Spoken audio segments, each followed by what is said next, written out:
do you think, Dakota? Does it meet your approval? Check out the trailer. Does the trailer meet your approval?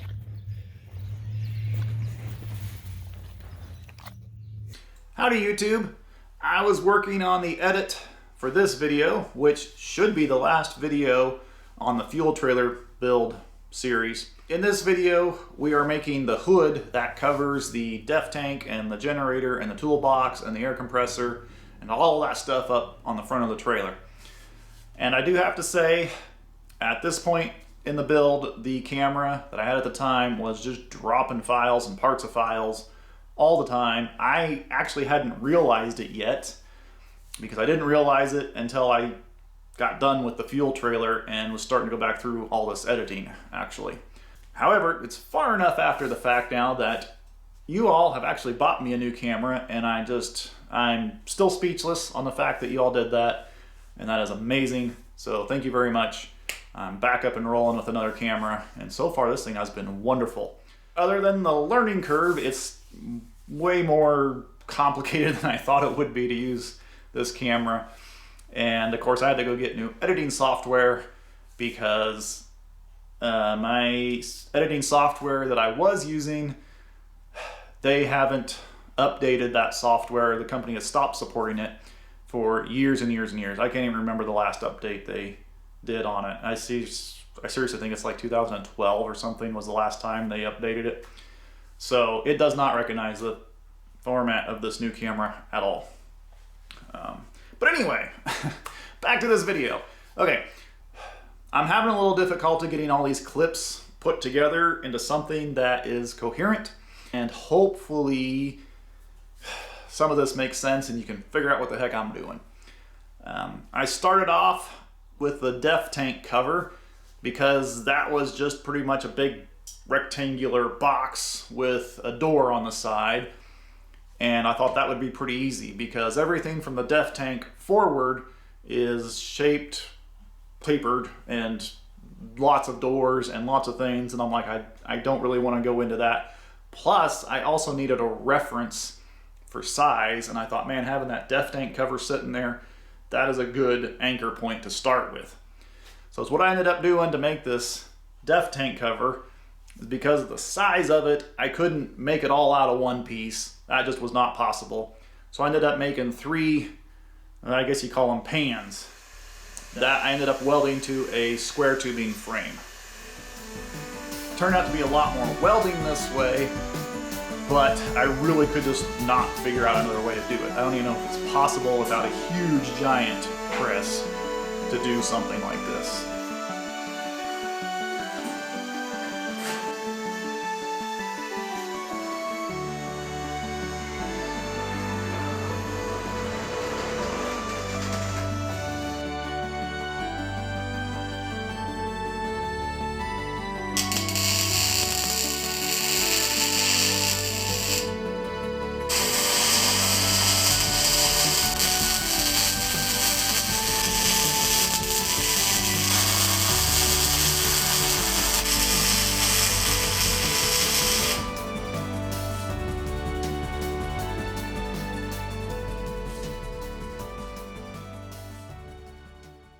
Alright, so after I built the def tank, I decided to start at the other end of the trailer, the very front.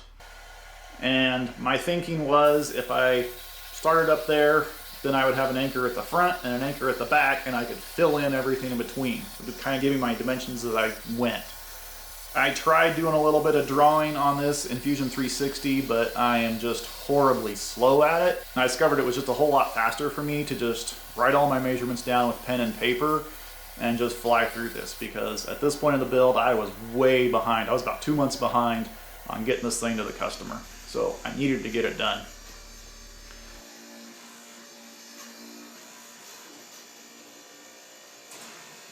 I got this bend made here, up, around, back, and this is not a 90 here. It's 60 to match this corner of the trailer, because the front hitch of the trailer here is at 30 degrees, so 30 and a 60. So just showing you a little bit better what's going on. And then these will be folded down to 90. And at this notch here, this will get bent around to where it matches this angle, and then I'll do another reverse bend over here, which will be the door seal. In a video coming up, I will talk about the build of this press that I'm using here, and also the build of the dies for it. So if I can ever get some time to finish all my editing, there'll be more details on that in a video about that. And really, it went pretty well. I was able to use the CNC plasma table because also while I was building this fuel trailer, I was building the CNC plasma table. A lot going on around here. But yeah, finally got this plasma table up and running, and I was able to cut out a lot of these parts with the plasma table, which was just phenomenal. That was such a huge time saver for me. And not only a time saver, but it really upped my accuracy, you know? It really made things a lot better. The end result is much better, I feel like, because of that plasma table. That almost looks like a professional did it. So what I ended up doing is really just making a whole bunch of little parts and welding them all together.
So now that the slot is here, where the square tubing is, I can take my lifting point, set it on that square tubing, and then weld all the way around it.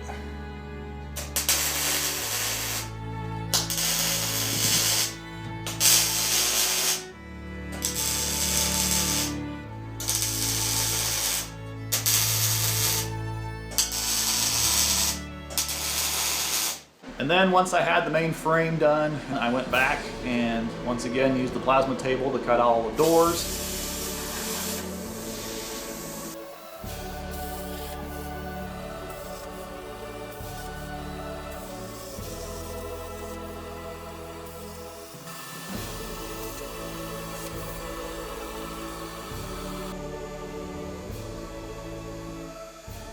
So, a lot of bending. Man, I used this press a lot, and I'm so glad I had this press. Being able to do this all with hydraulic power was just phenomenal. It would make life a lot easier, and this went a lot quicker. And then once the doors were on, it was time to put on the hinges. And for the door hinges, I just bought bullet hinges because they're really cheap. And yeah, I can't make anything for that price. And then I just cut out with the CNC table some ears with a couple of bolt holes in it that I welded onto the bullet hinges. And that went really good.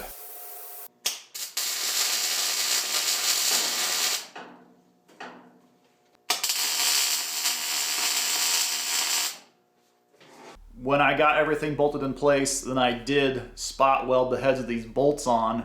That way somebody couldn't try to, unscrew the bolts from the outside and get these doors open. Although I will let you in on a little secret, it's actually really easy to pick these cheap little wafer locks on these door latches that I bought. Kind of disappointed in the quality of those locks. And two of the doors I did put gas shocks on. I'm really happy with how it turned out. I got my geometry perfect.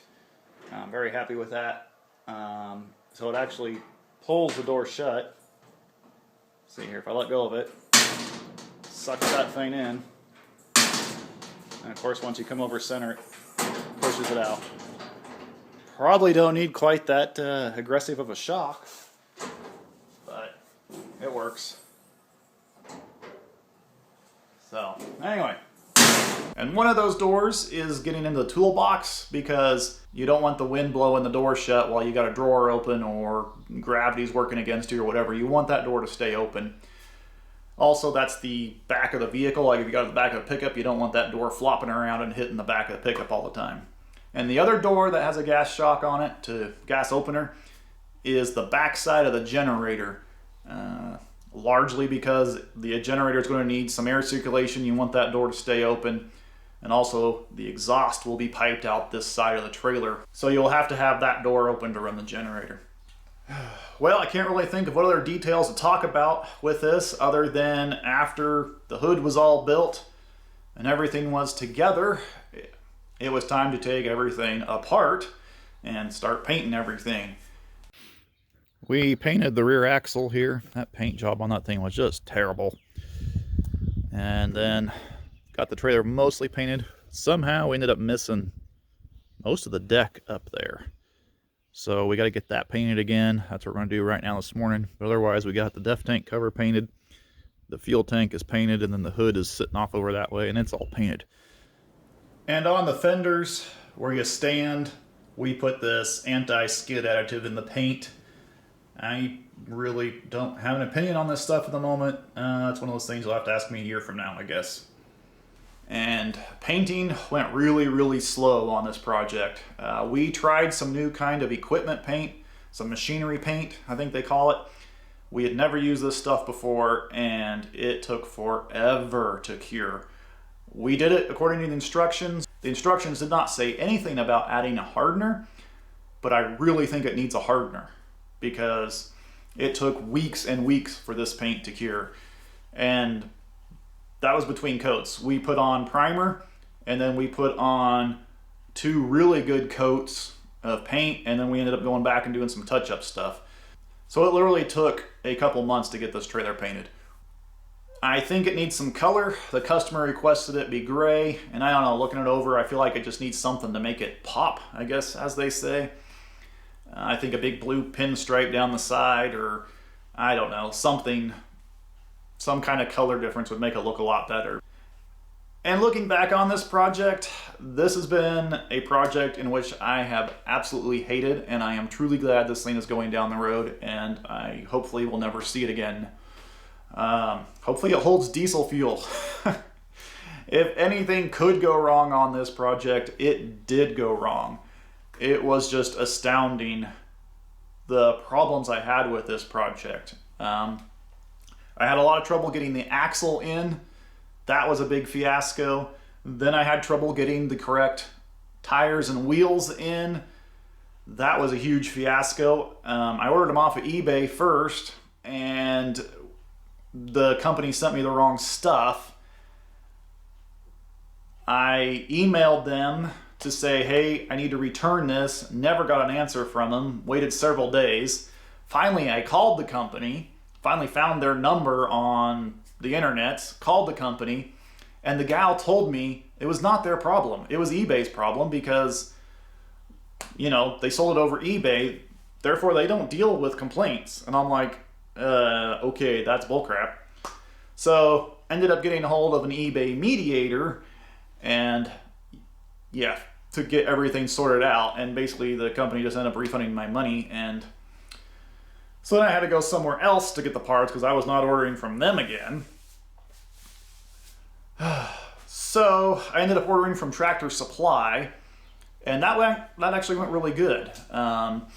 Little bit of a hassle trying to figure out what to order and how to get it shipped and all that, but once I got it figured out, things went great. So things are starting to look up. The axle, the tires were here, the metal was here, and then of course I made the mistake on the cross members, and then of course I made the mistake on the size of the fuel tank, and made a whole bunch of mistakes. And then a whole bunch of other stuff was just going on, like building the CNC table on the side. I also stopped and took a week off to insulate the attic of my garage, and that wasn't supposed to be a week, that was supposed to be a day. I thought it would only take me a day to insulate the ceiling up here. It took me a week. I had lots of storms go through.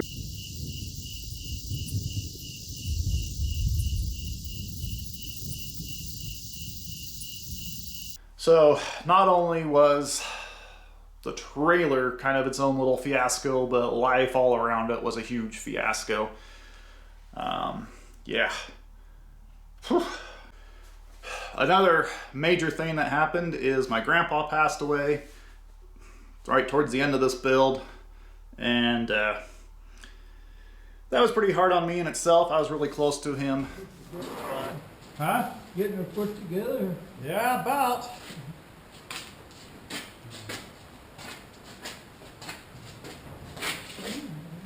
Got her in, huh? Yep. Not too much left to do. That's pretty good. I think it came out all right. You did this stuff. Yep. Okay. Yeah, I did. All on the finger brake back there. So that you do it. That's about all it wants to do. Oh, yeah. But the way my family treated me during that time just really angered me. Not one single person in my family contacted me to let me know that he had passed away. Not one. Not even my own so-called father contacted me to let me know that he had passed away. So that was really a very emotional time in my life, you could say, that got treated that way. So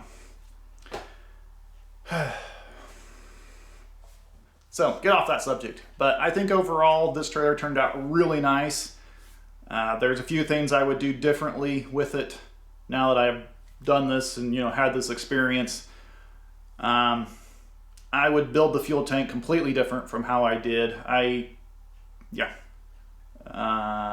would change the dimensions of the trailer just a little bit. And I know now what people to order parts from and which people to avoid. Anyway, thanks for watching, everybody. I really hope you enjoyed this series. Now that I have the new camera and the new editing software and I've learned how to use both, and I think life maybe has calmed down a little bit, that maybe now I can get back to making videos. I got a whole lot of stuff I want to show you all, and some of it I need to go back and refilm because the other camera did not film it. So some of that stuff I can recreate. Some of that stuff I'm just going to figure out how to mash these videos together and make something coherent. So hopefully this video was coherent, speaking of coherent. So, all right, anyway, I'll stop talking. And thank you everybody so much for your support. And I will see you all in the next video. Hopefully halfway soon.